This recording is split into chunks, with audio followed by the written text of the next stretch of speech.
اسد بھائی یہ بتائیے گا کہ اسی فیصلے کے فوراً بعد ایک امپورٹنٹ سٹیٹمنٹ آیا تھا، اور اس وقت ان کی اہمیت بھی ہے، زلفی بخاری کا، جو انہوں نے رائٹرز کو انٹرویو دیا تھا، اور جس میں کہ انہوں نے کیونکہ وہ انٹرنیشنل کیمپین کو لیڈ کر رہے ہیں عمران خان صاحب کے حوالے سے ان کے صاحبزادوں کے ساتھ، تو اس میں انہوں نے باقاعدہ یہ کہا تھا کہ اب عمران خان صاحب اور جو پی ٹی آئی ہے وہ اسٹیبلشمنٹ کے ساتھ جو ہے وہ اس کے ساتھ اس کا رویہ مختلف ہوگا، اور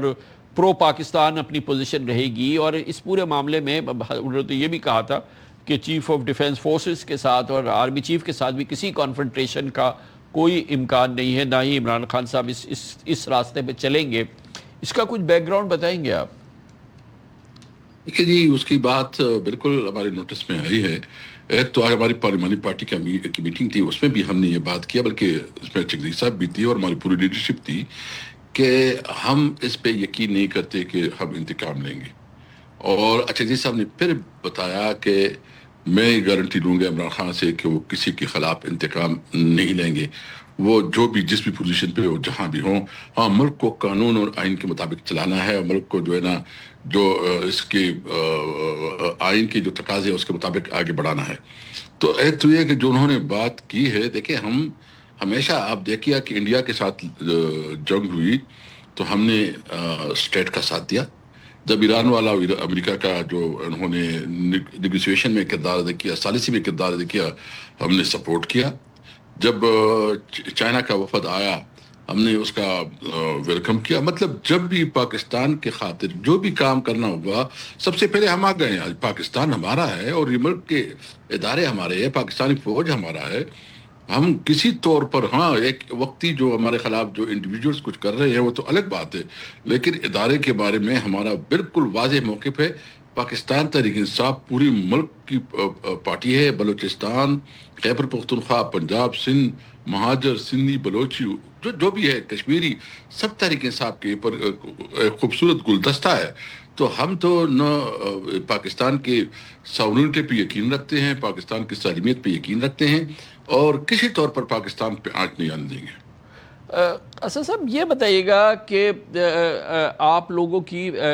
جو لوگ اس حوالے سے فیصلے پہ اثر انداز ہو سکتے ہیں، حکومتی لوگ، ریاستی لوگ، ان سے اب سے کچھ عرصے پہلے سے بات چیت جو ہے وہ مسلسل ہوتی رہی پرو پاکستان کے حوالے سے، پاکستان کے اس وقت جو ایک بڑے مسئلے ہیں، اور ایک یہ فیصلہ ایک لگ رہا ہے کہ پورے پاکستان کا ہے کہ ہمیں اپنے نظام حکومت میں بہتری لانی ہے۔ پی ٹی آئی ہمیشہ سے بات کرتی رہی ہے، ڈیولوشن آف پاور کی بات کرتی رہی ہے، چھوٹے صوبوں کی بات کرتی رہی ہے، اور اختیارات اور وسائل کو نچلی سطح تک پہنچانے کی بات کرتی رہی ہے۔ اس سفر میں پی ٹی آئی جو ہے وہ اس کا ہمیشہ سے یہ مینڈیٹ رہا ہے، تمام چیزیں۔ تو یہ فرمائیے گا کہ یہ اب آپ نے فرمایا کہ اندرونی کوئی سازش ہوئی ہے یا اندرونی کوئی چیز ہوئی ہے جس کی وجہ سے آج کا یہ ناخوشگوار واقعہ ہوا ہے، لیکن کیا اس نے پورے جو اس ماحول کو تھا اور جو انڈرسٹینڈنگ تھی اس کو ڈسرپٹ کر دیا ہے، یا یہ کہ ابھی بھی آپ کو امید ہے کہ اس کو سدھارا جا سکتا ہے اور اس میں اسی جگہ سے شروع کیا جا سکتا ہے جہاں پر یہ کل رات تک موجود تھا؟ کہ کامران صاحب آپ دیکھ رہے ہیں کہ جو شہباز شریف صاحب ہے، انہوں نے کیبنٹ میں جو بات کی کہ میں مذاکرات کی دیتا ہوں، مطلب اس نے ایک بات کی، بات ایک کرتے ہیں اور عمل دوسرا کرتے ہیں۔ ملک کے پرائم منسٹر تو وہی ہے۔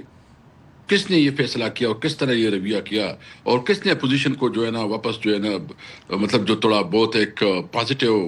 جسٹر آیا تھا، تھوڑا احساس ہو رہا تھا کہ چیزیں ٹھیک ہو جائیں گے، تو بیان ایک ہے اور عمل دوسرا ہے۔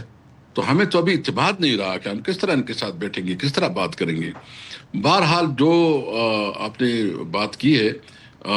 ہماری چونکہ اس وقت ہمارے پاس ایک ہی آپشن ہے، ہم کل عدالت جائیں گے۔ اس کے بعد جو ہے نا ہمارا ارادہ ہے کہ ہم پورے پاکستان کا دورہ کریں گے، جس میں چیف منسٹر صاحب اس کو لیڈ کریں گے، اور سندھ بھی جائیں گے اور پنجاب بھی جائیں گے، اور وکلاء کو ساتھ پلائیں گے۔ اور اچھا ہے کہ مولانا فضل الرحمان کے ساتھ آج رات ابھی ہماری ایک میٹنگ ہے، اور ہم نے متفقہ فیصلہ کیا ہے کہ ہم اسمبلی میں ایک